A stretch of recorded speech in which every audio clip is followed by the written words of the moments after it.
Bonjour, c'est Jules Lavie pour Code Source, le podcast d'actualité du Parisien.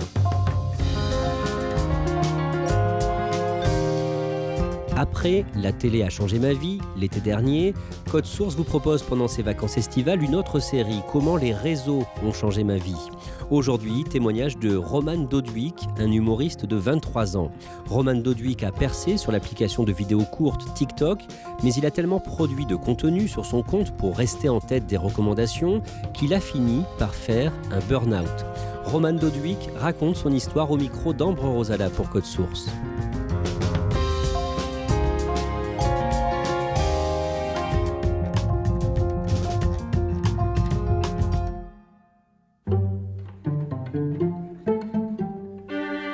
Je rencontre Roman Doduic à Avignon, dans le Vaucluse, où il s'apprête à jouer son spectacle pendant le prestigieux festival de théâtre.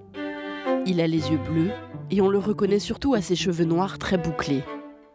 Avec près de 2,5 millions d'abonnés sur la plateforme TikTok, c'est une star des réseaux sociaux chez les adolescents. Mais encore aujourd'hui, il a peur de ne pas être à la hauteur. C'est des métiers surtout où le plus terrifiant, c'est que ça peut s'arrêter tous les jours. Et tous les matins, tu te réveilles en te demandant si tu vas pas devenir has-been aujourd'hui. C'est ma peur numéro 1.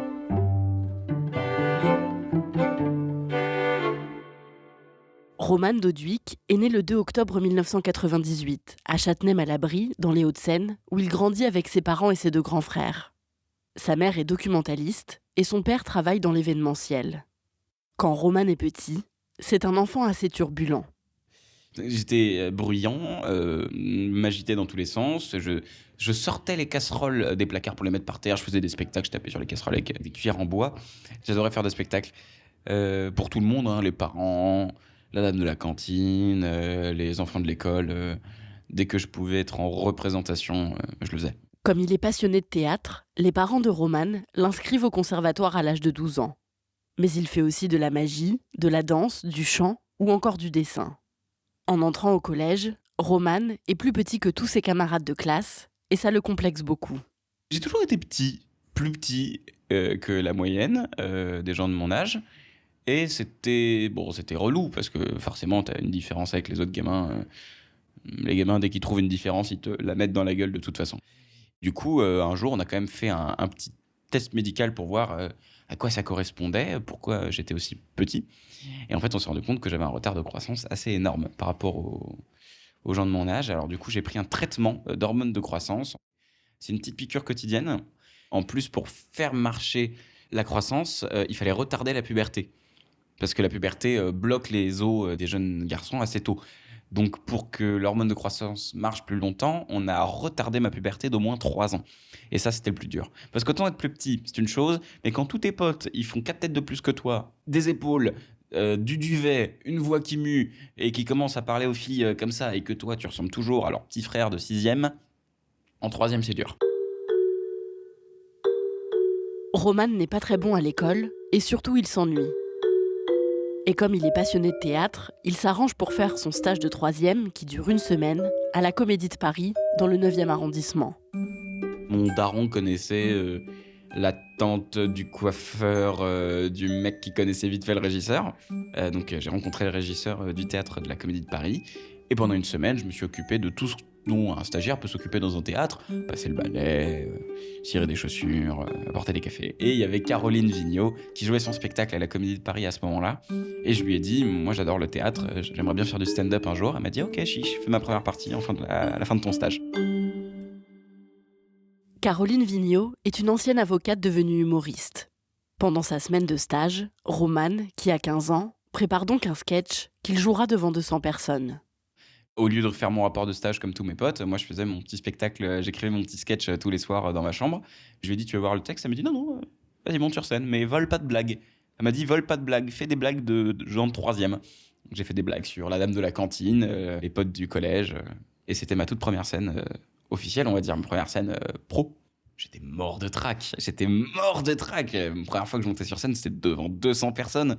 Dans un théâtre sérieux, avant un spectacle sérieux, quoi. C'était pas la kermesse de l'école, c'était pas le spectacle de fin d'année, c'était un vrai truc important.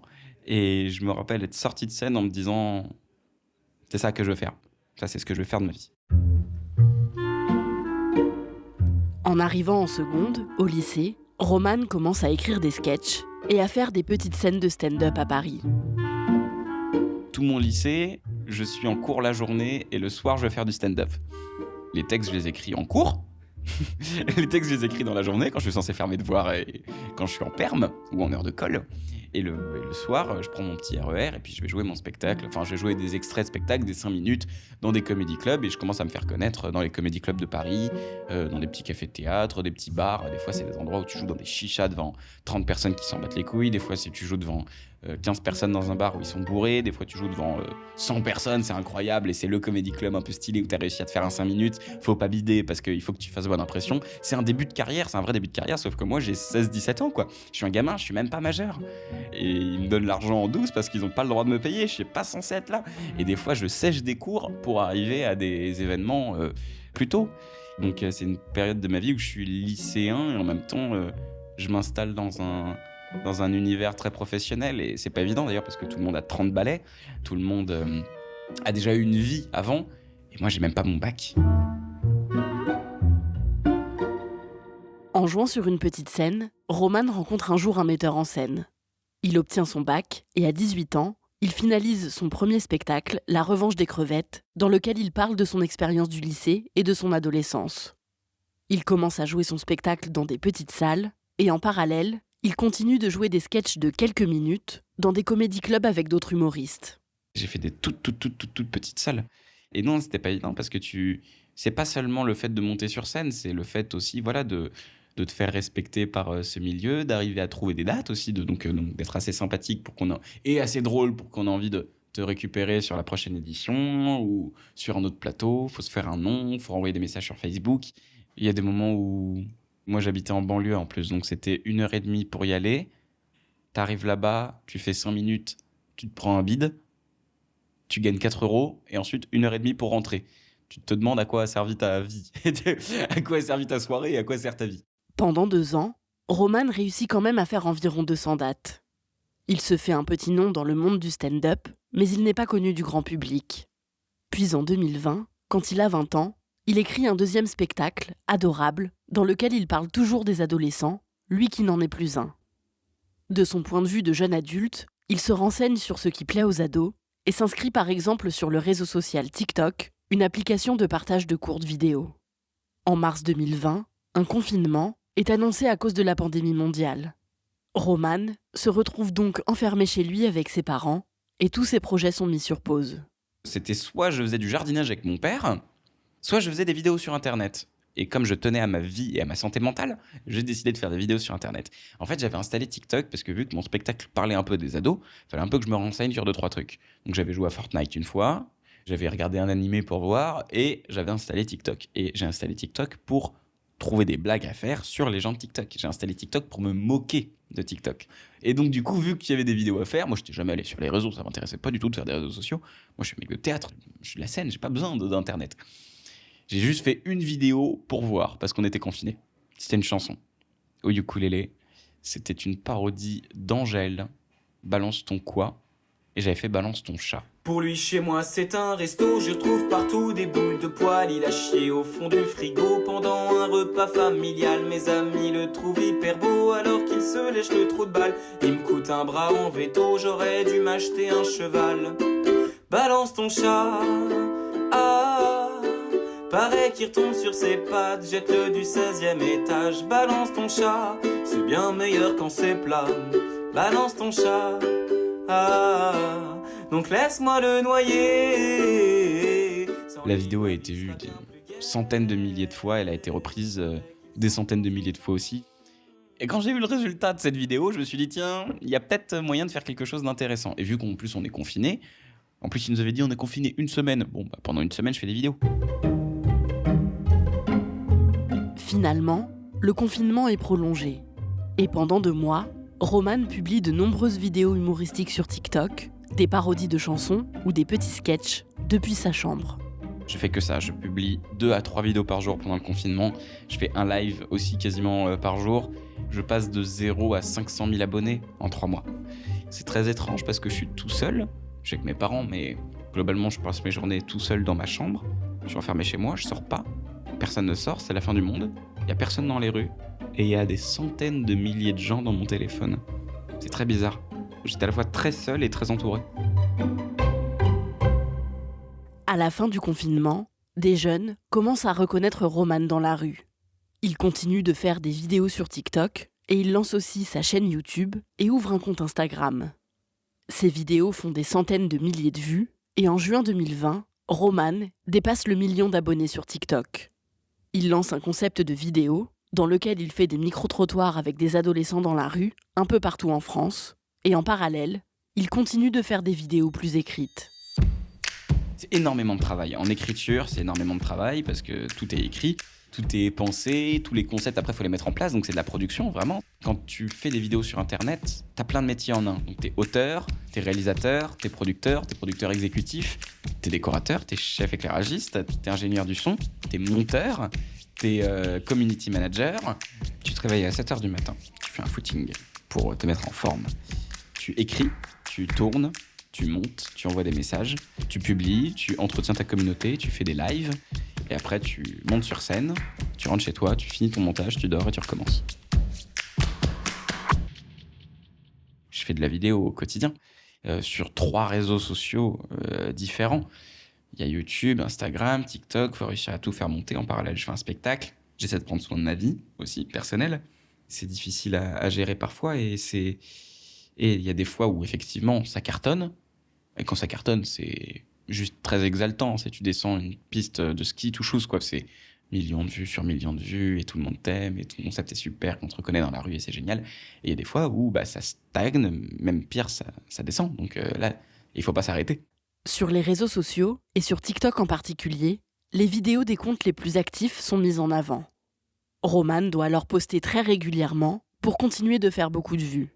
Mais à l'été 2021, il décide de prendre 2 semaines de pause pour partir en vacances. Et à son retour, ses vidéos ne font pas autant de vues qu'avant. Quand tu reviens, il faut trouver des nouvelles idées, rappeler aux gens que tu es là, il faut te remettre à une régularité que tu as perdue parce que c'est comme un muscle, il faut le travailler tous les jours pour que ça marche tous les jours. Donc quand tu fais une pause, non seulement l'algorithme te boude, les gens t'oublient parce qu'on t'oublie très vite sur les réseaux sociaux, et en plus toi-même tu oublies comment faire. Petit à petit, Roman reprend ses habitudes de publication. Il recommence à faire beaucoup de vues et en parallèle, il continue de jouer son spectacle dans les théâtres. Au début de l'année 2022, Roman travaille énormément. Il est épuisé et il finit par faire un burn-out. J'avais des spectacles quasiment tous les soirs. Je publiais 2 vidéos par jour, 2 petites vidéos par jour et une grosse vidéo par semaine. Donc je passais mes journées dehors à faire du micro-trottoir avec des jeunes, à écrire des sketchs que je tournais dans mon salon, à les monter. Je faisais des nuits blanches pour terminer de monter mes vidéos. J'enchaînais des spectacles avec des nuits blanches, avec des sessions d'écriture, avec des sessions de tournage. Et je faisais durer ça depuis des mois. Et à un moment, mon corps, il a juste lâché. Je suis tombé dans la rue un jour. C'était trop. Et là, j'ai fait, bon, allez, on va voir un médecin. J'avais 8 de tension. J'ai fait, bon, allez, on va faire une petite pause.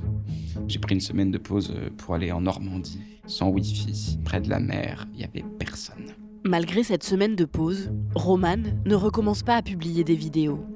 Il rentre chez lui et 1 mois après son malaise, il ne va toujours pas mieux. Je répondais plus au téléphone à personne. J'arrivais plus à répondre aux mails. J'arrivais plus à rien faire. Sortir de mon lit, c'était déjà un cauchemar. Tourner une vidéo, c'était hors de question. Bref, j'étais dans un état où je répondais plus.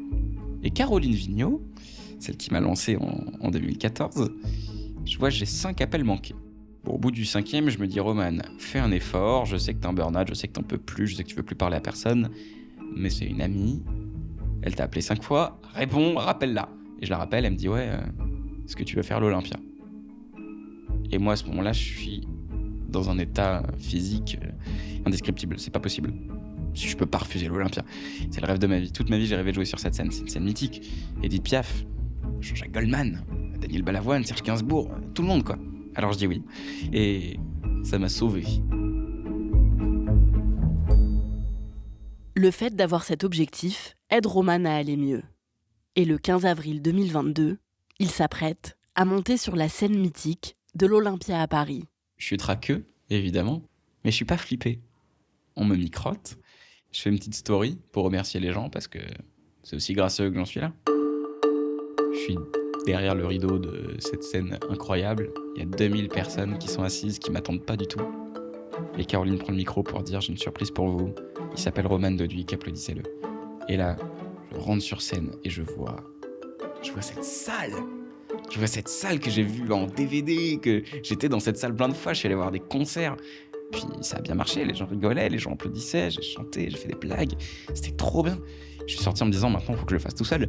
C'est ça la prochaine étape. Après ça, Roman redevient actif sur TikTok, YouTube et Instagram. Il publie moins et prend plus de temps pour lui, mais il reste très attaché à ses réseaux sociaux qui ont bouleversé sa vie. Les réseaux, c'est la chose la plus imprévue de ma vie et c'est ce qui a le plus changé ma vie. Sur tous les plans. Artistiquement, professionnellement, humainement. Ça m'a appris à mieux jouer parce que ça m'a appris à jouer caméra, donc plus naturel. Ça m'a appris à me faire un public, donc à m'imposer dans un métier. Ça a donné du respect là où je l'avais pas sur scène. Quand j'ai commencé le spectacle, j'étais un petit con de 15 ans, pas marrant, qui faisait du stand-up dans des bars. J'étais tout en bas de l'échelle. Aujourd'hui, j'ai du monde sur les réseaux sociaux. J'ai atteint un niveau de vie que j'aurais jamais cru atteindre. Et je suis heureux parce que au lieu de voir ça avec aigreur, je me dis plus cool. Voyons de combien de temps ça va durer. Amusons-nous.